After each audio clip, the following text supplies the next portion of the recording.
Assalamualaikum. Selain Melayu dan Sunda Banten ya, pilar besar Nusantara kita itu Jawa. Sejarahnya paling rumit, tapi salah kita bikin ringkas. Yuk, kita mulai dari awal banget. Alkisah ya. Setelah Nabi Adam alaihi salam, wah, kejauhan nih ya. Kalau mulai dari sono, dari abad pertama Masehi aja nih. Berdasar catatan sana sini, mulai ada kerajaan-kerajaan gitu di Jawa itu sekitaran abad pertama Masehi. Berupa kerajaan-kerajaan kota gitu. Justru ya yang pertama top markotop jadi penghulu Nusantara duluan itu orang-orang Sunda Banten dengan kerajaan Tarumanagara. Dia berjaya sekitar abad keempat gitu dengan teritorial yang paling luas pada masanya. Terus zaman berganti, Tarumanagara digantikan oleh Melayu Sriwijaya. Jadi penghulu Asia Tenggara bahkan ya berjayanya sekitar abad ke-7 kayak gitu bersamaan dengan kemunculan kekhalifahan Islam gitu ya kalau di Timur Tengah. Nah, bersamaan dengan era ini ya di Jawa pun muncul kerajaan utama Medang namanya, atau Mataram kuno, yang ujungnya teritorialnya luas juga tuh, tapi bisa kita kira-kira ya awalnya ya ini ya di bawah bayang-bayang Sriwijaya sang penghulu itu.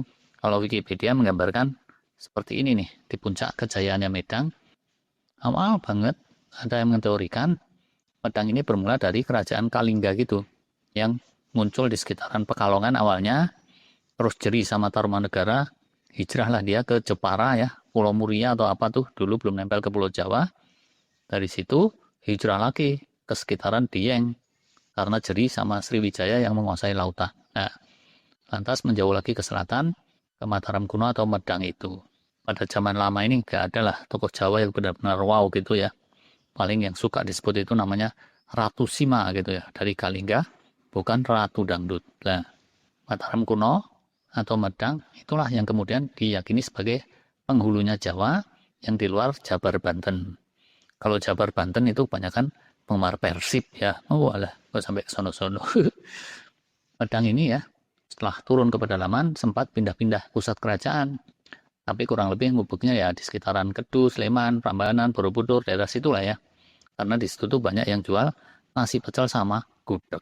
Walah, bukan karena itu ding ya.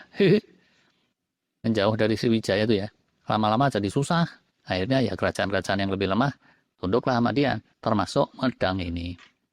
Di prasasti-prasasti sih digambarkan seolah-olah bersaudara gitu ya. Bangsa Selendra, bangsa Sanjaya yang berkuasa di Jawa dengan raja-raja Sriwijaya. Tapi realitanya mestinya ya Sriwijaya itu penghulu, Medang di Jawa itu bawahan gitu ya. Rezeki dari Allah nih. Jawa Tengah dan Jawa Timur itu alamnya lebih mudah dibuka untuk lahan pertanian gitu. Karena itu kemudian Medang ini berkembang pesat. Ujungnya terus pengen merdeka. Yaitu merdeka beneran, bukan kue sus merdeka. Walah, yang merealisasikan akhirnya empu sendok gitu ya, bukan sendok garpu. Nah, ini ibarat Iran nantangin Amerika gitu kira-kira. Bersamaan dengan intrik suksesi gitu di pusat Sriwijaya, terus ada bencana besar sekalian, nah bisa jadi alasan tuh. Ya udah, hijrahlah mereka Medang itu sekitar tahun 929 Masehi ke Jawa Timur. Nah, kemungkinan ibu kotanya di sekitar Madiun Magetan gitu ya. Terus mereka punya hinterland lembah Sungai Berantas. Nah, Medang di bawah kuasa Empu Sendok itu penghulunya Jawa, tapi kekuasaannya tidak sesolid yang kita baca di sejarah. Demi mencari selamat ya, kemungkinan kerajaan-kerajaan kota di Jateng Jatim berinduk pada dua penghulu, yaitu Medang dan Sriwijaya. Nah, karena Empu Sendok ini makin lama makin merasa setara gitu ya, beberapa kali mestinya bikin Sriwijaya tersinggung tuh, terus nyerang, kirim ekspedisi militer. Bala Medang ini pernah kepaksa mundur sampai ke seberang Sungai Berantas gitu ya. Untung ekspedisi Sriwijayanya berhasil dibendung di tempat yang namanya Anjuk Ladang yang sekarang jadi kota Nganjuk. Nah, lalu begitu Medang kemudian gaspol, apa yang ada di Sriwijaya dia juga bangun gitu ya. Tadinya candi-candi serba mahal, mereka pun ikut-ikut Sriwijaya, candi-candinya lebih efisien, pakai bata merah kayak gitu ya. Perguruan-perguruan dia buka, lahan-lahan pertanian dia kembangin, dan seterusnya. Boominglah Jawa ya, perekonomian solid, jumlah penduduk pun jawara sekawasan Asia Tenggara mulai saat itu sampai sekarang. Tapi harap maklum ya, juara pada waktu itu sejutaan lah gitu kira-kira ya. Bukan kayak sekarang. Lanjut lagi. Seiring melamanya Sriwijaya, Bali, Nusa Tenggara terus ikut-ikutan Jawa tuh. Bahkan mungkin diam-diam banyak yang merapatnya ke Medang ya, raja-raja kecil pun makin kental lineage-nya ke Medang daripada ke Sriwijaya, tapi tidak semua. Sampai kemudian momennya dapat tuh saat Medang dipimpin oleh Raja Dharma Wangsa Teguh, nyeranglah ke Sriwijaya. Masa gue terus yang diserang, gantian dong. Nah, mungkin gitulah ya, kira-kira semangatnya. Dia bakar habis lah gitu ya. Ibu kota Sriwijaya itu mungkin di periodenya sekitaran tahun 990 sampai 992 Masehi, alias sekitar 60 tahun sejak Medang hijrah ke Jawa Timur. Sriwijaya pun lantas konsolidasi lagi, bahkan bisa dibilang The Empire Strikes Back gitu ya. Ini kayak semboyannya film tuh. Film Star Wars, bukan film bernapas dalam lumpur. Sesek sih ya kalau dalam lumpur, bodo amat. Dendam Sriwijaya akhirnya terwujud tahun 1016, alias sekitar 24 tahun setelah pasukan Jawa mundur dari Palembang. Edan-edanan tuh, istana Dharma Wangsa Teguh diacak-acak, sang raja dibantai, ibu kotanya dihancurkan. Sebenarnya kalau sendirian ya, itu Sriwijaya nggak mungkin bisa menghancurkan Medang yang tentaranya lebih masif.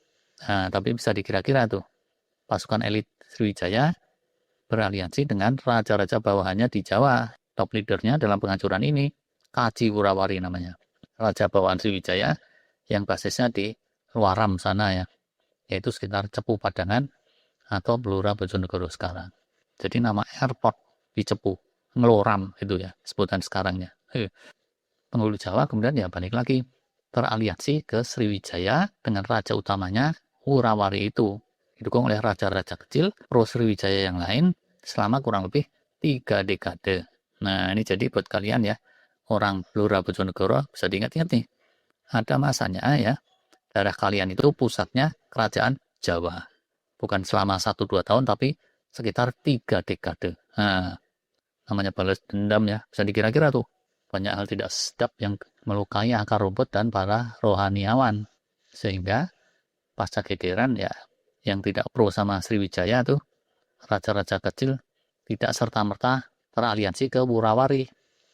Sebaliknya, walau secara diplomatisnya mendeklarasikan posisi netral gitu ya, atau independen, diam-diam banyak yang kirim-kirim sumber daya ke pelarian Medang yang dimotori oleh Pangeran Airlangga.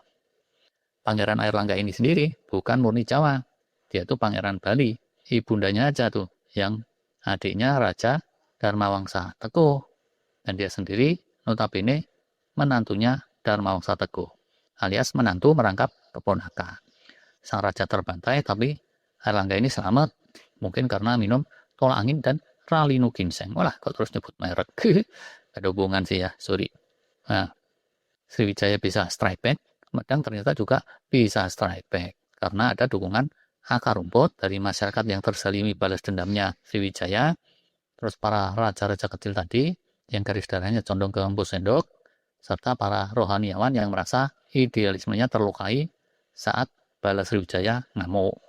Kekuatan yang terhimpun awalnya kira-kira batasnya kemungkinan itu benteng alam Sungai Besar, Sungai Berantas ya. Terus di tataran regional ya, Sriwijaya kocar-kacir tuh tahun 1025 diserbu kerajaan Kola dari India. Ya udah, Airlangga pun terus nyusun pasukan perang. Yang pertama dia serang Raja Basin gitu ya. Garis depannya Aji Wurawari di sekitaran Bojonegoro masa kini. Karena inilah yang menghubungkan ke Tuban terus ke laut. Kemudian ekspedisi Airlangga menyerang Raja Wuratan di sekitaran Madiun lah kira-kira lokasinya. Habis itu Lewa, kurang lebih sampai kaki Gunung Lawu sana Airlangga berjaya. Yang tersisa kekuatan Wurawari jadinya tinggal di sekitar ibu kotanya Lawaram dan daerah Blitar Tulungagung tuh. Itu ada seorang ratu yang pasukannya tangguh. Dan ada satu lagi sebetulnya yang tersembunyi di daerah Lengker atau Ponorogo masa kini, tapi ini tidak terlalu diperhitungkan oleh Airlangga.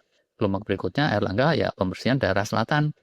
Sang ratu yang pasukannya elit karena dikepung dari berbagai arah, ujungnya keok juga. Habis itu, gongnya ya Kaji Wurawari di Luaram Cepu pun dilibas tahun 1032. Airlangga bersama pasukan terus sorak-sorai pesta meriah tanpa menyadari bahwa sisa-sisa pasukan musuh udah konsolidasi untuk serangan komando gitu ya dari daerah Wengker sekitar Ponorogo tadi. 1032 itu juga pasukan komando Wengker terus membakar ibu kota Airlangga di Watan Mas sana, yang terus bikin Airlangga marah, ngamuk, menyerang balik ke edan-edanan sehingga sisa-sisa basis Wengker itu ya lenyap dari muka bumi. Ironis banget nih. Dulu Murawari dan Bala Sriwijaya dibenci rakyat karena kelewat bengis saat balas dendam membantai Dharma Wangsa. Nah, ini ujungnya pasukan Airlangga sendiri pun dendamnya bengis juga, khususnya di daerah Wengker itu puncaknya. Kisruh demi kisruhnya kerajaan Jawa ya, yang sambung menyambung, bisa jadi bibit-bibit awalnya dari periode gegeran di abad ke-11 ini nih. Tapi di luar itu ya, singkat cerita, ya kekuasaan Airlangga terus bulat di Jatim kira-kira sejak 1037-1038 kayak gitu. Bayangkan ya, semua raja-raja kecil nih mestinya jeri juga melihat ngamuknya pasukan Airlangga sehingga begitu perang selesai, daripada kenapa-napa ya langsung aja berat kirim upeti janji setia sama dia. Di kemudian hari ya, kerajaan ini disebut sebagai Kahuripan gitu, sesuai ibu kotanya yang di sekitaran Sidoarjo, tapi waktu itu belum ada lumpur lapindo. Wah, anak sekarang tahu nggak sih lumpur lapindo? Kahuripan inilah kerajaan Jawa sejati yang merdeka 100%, yang teritorialnya luas dan solid. Nah, uniknya ya, Maharaja Airlangga itu aslinya Pangeran Bali, darah Jawanya cuma separuh. Terakhir nih ya, jangan dikira kerajaan Kahuripan ini hebat sudah hebat gitu. Secara wilayah daratan ya, Jateng Jatim itu gabungannya cuma seluas negara Austria kayak gitu ya, atau 2 kali negeri Belanda yang sekarang. Dan jumlah penduduk pun masa itu paling antara 2 jutaan gitu ya, atau paling pol 3,5 juta, karena Jawa itu masih didominasi oleh kawasan liar dan hutan-hutan yang merata-rata harap malum. Nah, itu deh cerita tumbuhnya kerajaan Jawa yang besar, yang gelombang pertama. Lebih kurangnya mohon maaf. Terima kasih. Wassalam.